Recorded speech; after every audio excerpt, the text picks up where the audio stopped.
Hi guys, so today we're at St. John's Church of Ireland. The church is actually stunning, but I want to tell you a story and to visit a grave of a young man who was shot. But I'm actually going to show you some headstones in here. This place is absolutely gorgeous. I'm going to turn you around now and show you the church. Absolutely beautiful. And as I said, I will tell you the story then as well. Now, isn't that an absolutely gorgeous church? As I said, St. John Church of Ireland. Look at that ivy. Wow. And we've actually got quite an interesting find just beneath there as well. And an absolutely beautiful graveyard, so well looked after.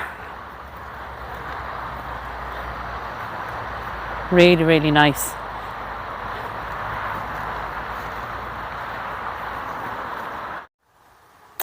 On the 31st of March 1921, Mr. Oriel Richard Lee, a petty sessions clerk for Owler's Courthouse, had been busy issuing dog licences from the office in Killigowan. Usually such business would be conducted inside the courthouse, but Oriel had been working from his father's residence ever since the courthouse building was sold earlier that year. Now, throughout the day, he was aided in his work by RIC Constable Patrick Egger of Owlert Barracks. Shortly after 8 in the evening, both men decided to retire for the night and went on to the kitchen to have a cup of tea. Oriel's parents, Samuel and Sarah, as well as a neighbour, Richard Robinson, were also present in the house at the time.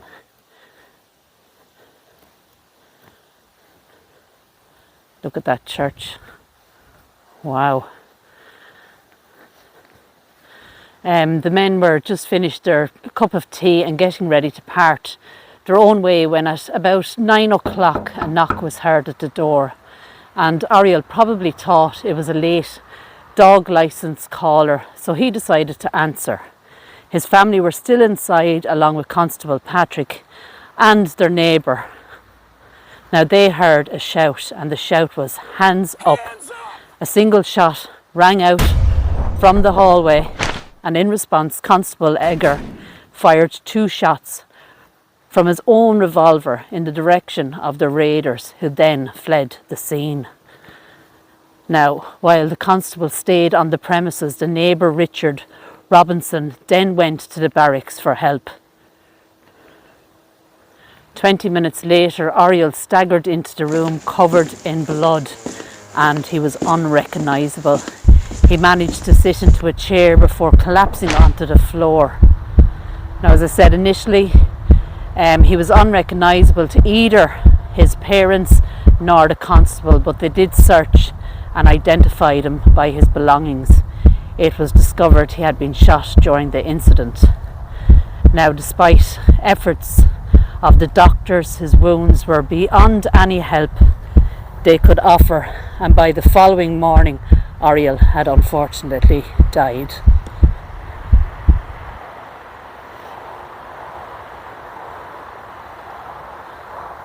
A revolver was later found outside containing 6 bullets, one of which had been discharged.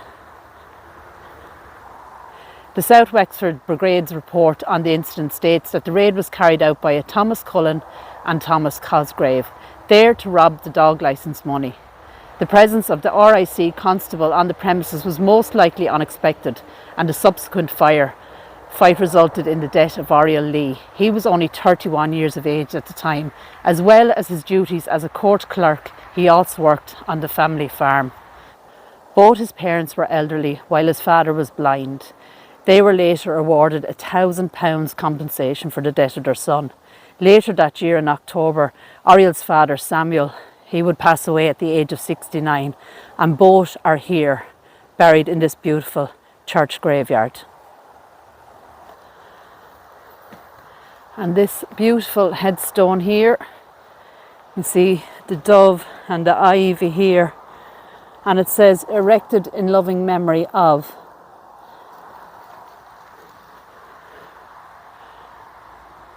Samuel Lee, that would be the father, and he died October. I'm going to get my torch just so I can see it a little bit easier. Who died October 1921, age 68 it looks like.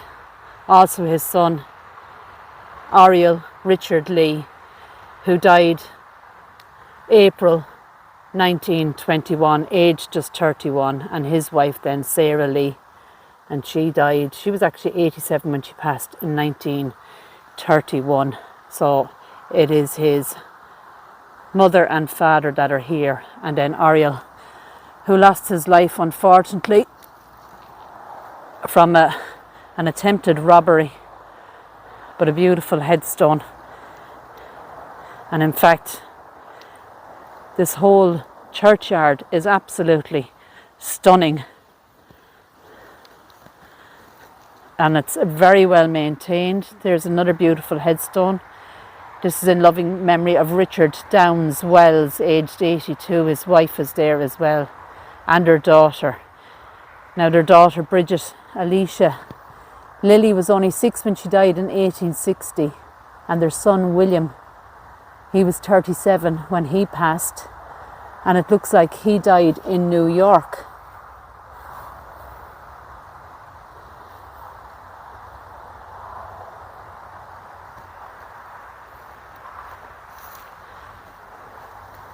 Now I just hope that the camera is showing this beautiful church as well as I can see it. It is absolutely stunning. We've the eastern window there, we've a bell tower with a bell, and that brings us then here. Now we can see it's a crypt, but when you come in the church first, what you see is this, and there's nothing in there. So I'm wondering, was there something there and they have covered it off, because in the center of your screen you can kind of see like an arched doorway just there. Now I don't see a name on the building. We have 2 huge tombs here just before the entrance here. Now I'm not sure we'll be able to see anything really. Looks like a William Bulger, so whether that tabletop tomb has anything to do with this, but look at that. Now if I find any information I will of course put it up on the video, but the steps would go down and you can see that fantastic door. Now what I think is on the door is actually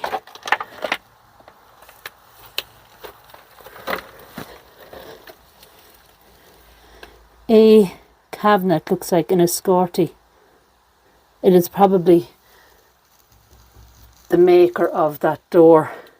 Now I'm going to tell you straight away, there is nothing to see. It is like it's an empty crypt.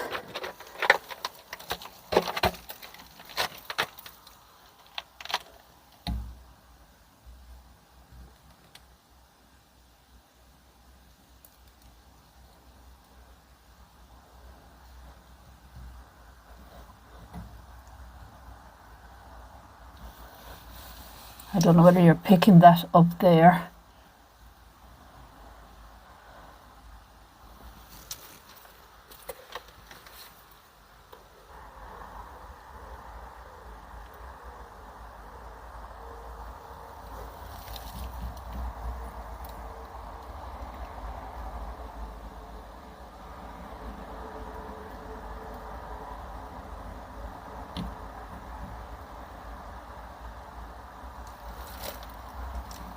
Now what you can see there is it's like a red bricked wall.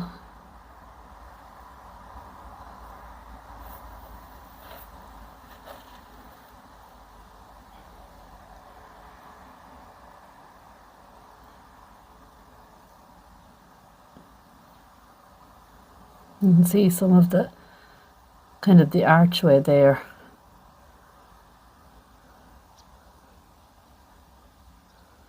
It's like a big empty space, really.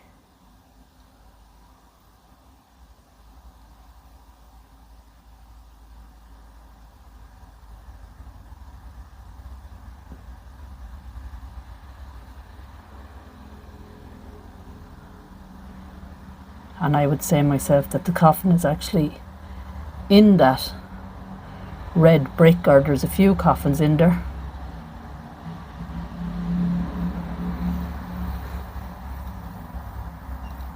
It's hard to believe that it's such a big empty space. But that's it, guys.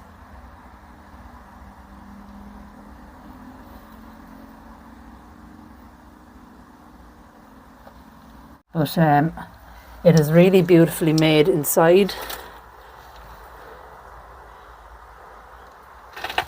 I'll just get back up. As I said, it's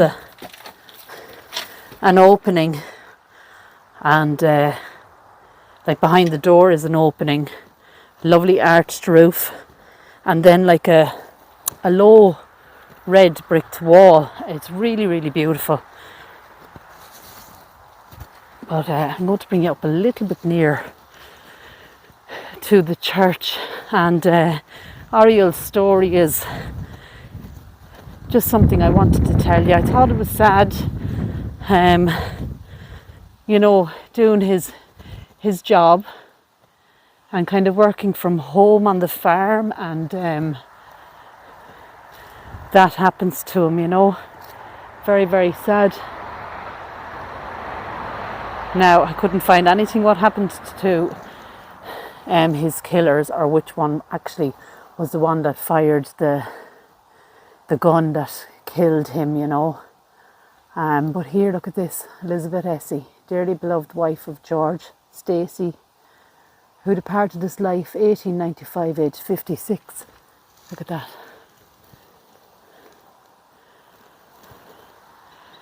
Now, I just can't get over the beauty of this church. It is absolutely stunning.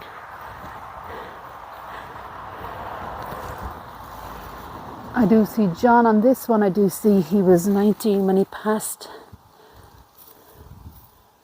18 something, I believe, on that.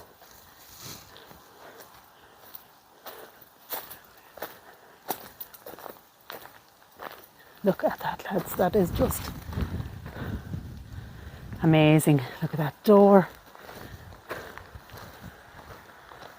Oh, wow.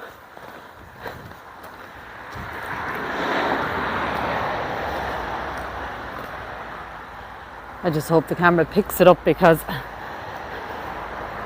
that is stunning. Look at the ivy, and as the ivy then turns that beautiful red colour. So we have some more headstones and memorials along here, but this one has caught my eye. This gorgeous, I think it's a granite cross. I see 1962 there, but unfortunately I don't see a name.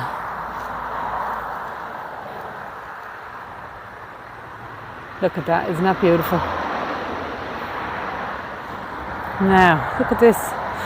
Wow, this is a huge boulder, and it says, in loving memory of Frances Mary, wife of Charles Mervyn Down of Wells and daughter of William Thomas, 6th Earl Fitzwilliam KG, born the 1st of March 1842 and died September the 28th, 1903. Also Charles Mervyn Doyne, eldest surviving son of Robert Stephen Down, born September 27th, 1839 and died the 24th of August 1942. We have a little snail there, but look at that.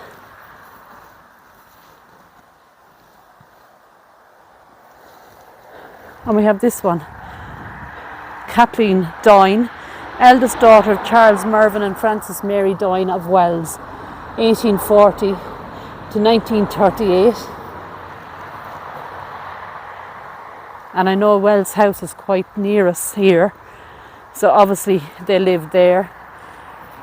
In everlasting memory of Dermot Henry Doyne of Wells, younger son of Charles Mervyn and Frances Mary Doyle, died July 1942, and his wife Alice Gertrude, who died 7th of March 1964, also their eldest son Charles, 1906 to 2005, and his wife Marjorie Maud, 1916 to 2006. They lived at Wells until 1966, died in Harrogate and returned home.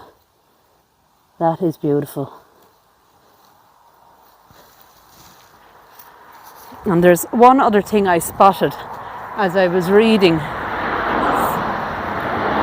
and it's like a scroll. Now, I don't know whether we'll be able to read this.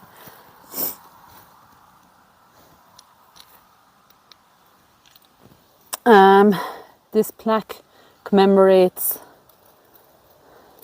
the renovations of the old graveyard and the planting of trees at the entrance at Reverend Noel Willoughby, is it? Reverend Noel Willoughby, Bishop of Ferns, 1985. And then as a memorial to Canon Robert Stewart, rector of this parish from 1956 to 1981, and to his wife Ruby. So it's like a remembrance plaque.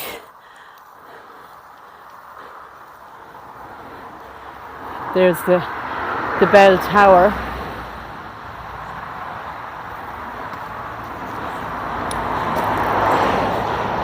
The entrance there off a very busy road.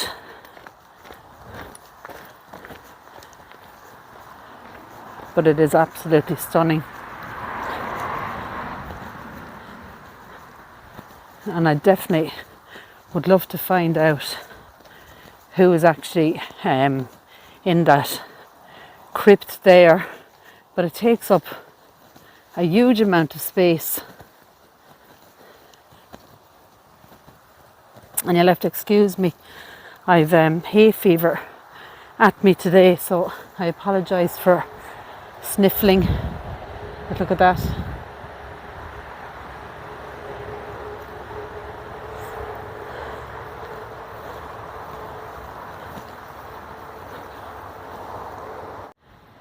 Right, so guys, that's it from this beautiful church and graveyard, and from an amazing crypt that's behind me. Rest in peace to everybody that are here, and especially to Oriel and his family. May they all rest in peace. But for now, guys, take care, God bless, and I'll talk to you all soon.